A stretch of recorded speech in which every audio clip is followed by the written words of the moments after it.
Mentors, welcome back. So don't forget you are in the self-esteem and healthy relationships phase. So today's activity, quite naturally, is a self-esteem / friendship making choices activity. So before we go into today's activity, I want you to think about this. Yes, the purpose of this phase is to build self-esteem and get our kids to think about and understand what makes for a good, healthy relationship. So really think about that, because the relationships that they're having today, whether they're short-lived or longer-term relationships, will play a pivotal role in the relationships they have in the future.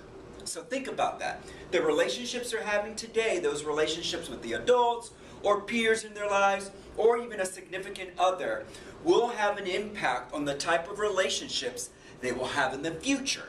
So that's the phase that we're in, all right? So with that said, we want our kids to start thinking about the importance of having healthy relationships. So we want to start building that in our kids, getting them to really understand what really constitutes for a healthy relationship, right? Whether it's with their friends, again, as I said earlier, a significant other, or the adults. So maybe what kind of things do we want to impart as we're working in this phase? You know, how to communicate in a respectful and positive way, how to get a point across in a positive way, resolve conflict, or what is healthy behavior in a relationship with a significant other, right? Some concepts to think about. Additionally, in regard to their self-esteem, we want our kids to think about, at their core, why do we make the choices that we do in our lives? Why do we make the choices? Every little decision we make, where does it all come from? Because every day in life we're forced to make choices, right? And every choice either has a positive or negative outcome. And that's really what we want our kids to think about. So what influences those choices? Is it our core values? Is it society's influence? Is it our family upbringing, religion, all of the above, a combination, etc.? So whatever the case may be, the goal of today's activities is to get our kids to reflect and build good decision-making skills. All right? So build good decision-making skills. So keep this all in mind. I know I'm giving you a lot to keep in mind, but both concepts, building self-esteem and healthy relationships, can only be achieved through repetition. Remember, we're working with young adolescents, and repetition is as simple as repetition. This is how the brain works. This is how the brain learns, right? So if you repeatedly are doing something, you'll get better, better, better, and it sticks. So just think about that as we're going through the self-esteem and healthy relationship phase. We want to keep that repetition going so that it sticks. And at this age, if you really think about it, our kids, their brains are under construction. And a little positive reinforcement and guidance can go a long way. All right, so let's start with our first activity. It's called What Do You Think? Or today's main activity is What Do You Think? And our question of the day is, are there things you pretend not to like because you're afraid of what your friends will think? So are there things that they pretend not to like because they're afraid of what their friends will think? I'm sure you're going to have a lot of conversation. It's a good question. And if so, why do you hide your feelings in front of your friends? All right. So I remember when I was at this age, I was, uncomfortable with my mom when she would drop me off at school, giving me a hug or a kiss, because I thought that my friends would make fun of me and call me a mama's boy. So that's definitely my take on that question when I was a little middle schooler. I didn't want mom to hug me. I'd say, Mom, just open the door and let me run out of the car. So it should be an interesting conversation with your kids. All right, your energizer is my kind of friend. My kind of friend. And this one's pretty simple. You're going to distribute to your kids a survey. There's a friendship survey and a pencil. You're going to give them some time to quietly and independently complete the quiz. You're going to give them approximately 5 minutes to complete the quiz. And the questions on the quiz are all about friendship, so I'll give you a couple examples really quickly. And they're going to circle A, B, or C. It's a multiple choice. Number 1, some friends in your group are making fun of your best friend's new glasses. Again, they're making fun of your BFF's new glasses. You, A, join in, B, say nothing, C, tell them that they're just jealous of his or her new look and then walk away. Or let's say here, your friend borrows one of your favorite shirts. When she returns it, she thanks you, but doesn't mention that it has a big stain on the front of it. You, A, scream at him or her for ruining your favorite shirt, then demand that they pay for it. B, ask them calmly what happened. Maybe there's a good explanation. Or C, don't say anything at all, but vow to borrow one of your friend's shirts in the future and ruin it.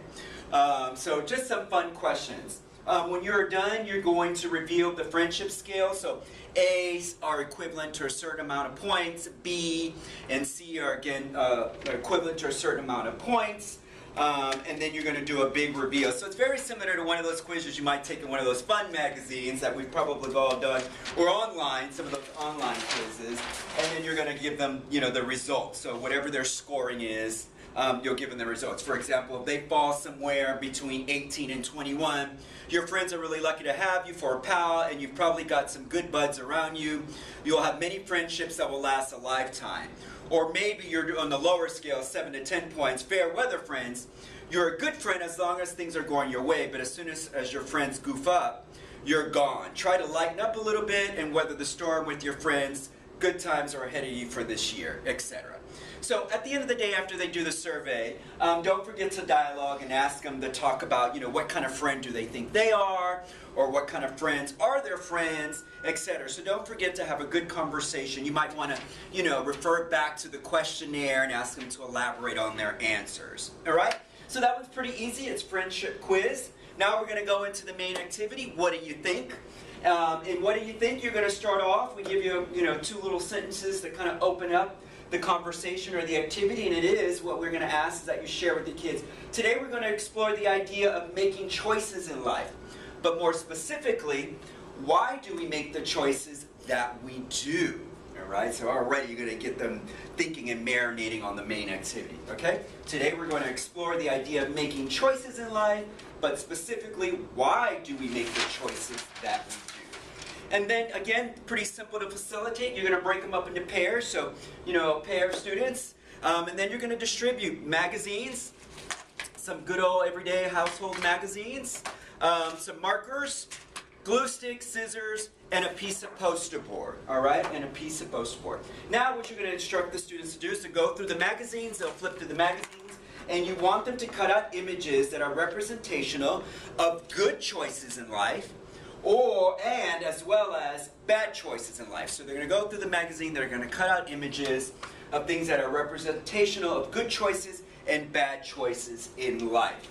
Alright? So once they're done cutting out their good and bad choices in life, you're going to give them back their poster board, and then you're going to ask them to draw a line down the middle of their poster board to divide it.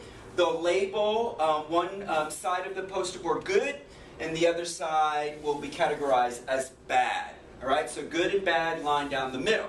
Quite naturally, they're going to post all their good choice images on this side, and then their bad choice images on this side. Then you'll ask them to go around the room and to share why were these good choices and why were these bad choices. And I'm going to quickly show you one that a student actually recently just completed, and this were their good choices. This young person has a picture of a doctor taking care of a kid in a hospital, and he thought that taking care of others, helping kids is a good choice. Grapes for eating healthy, sports because this person thought that getting exercise is important to your body and your health. And then bad choices, they have an image of a gun, they have a bottle of Hennessy, that drinking and guns are bad. A fast food box saying that eating too much junk food is bad for you, cigarettes. And then, this was really interesting. They have a picture of Miley Cyrus dressed in a very revealing outfit, and they thought that dressing in a revealing kind of way, it could be a bad choice in life, all right? So that's pretty much how we do it. We also gave you some questions to ask as they're sharing. How did you come to that conclusion? Do you feel your family has an influence on the choices you make? Do you think your friends have an influence on the choices you make? Etc., etc. So please definitely refer to your handout. We've got some great questions on there.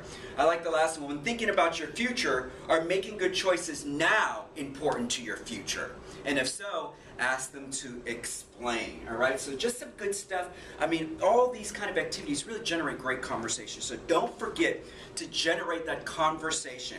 Don't forget to end with your questions of the day and do a nice little wrap up and the one big thing I learned. This is a great activity to see what did they learn about friendship, what did they learn about making good and bad choices in life, etc. So you'll probably have a good one big thing I learned with this activity. And at the end of the day, I like to end with a great quote. So think about this. In life, you'll realize there's a purpose for everyone you meet. Some will test you, some will use you, but some will teach you. But most importantly, the healthy relationships in your life will bring out the best in you. So think about that when you're working with your kids, all right? That's Will, signing out.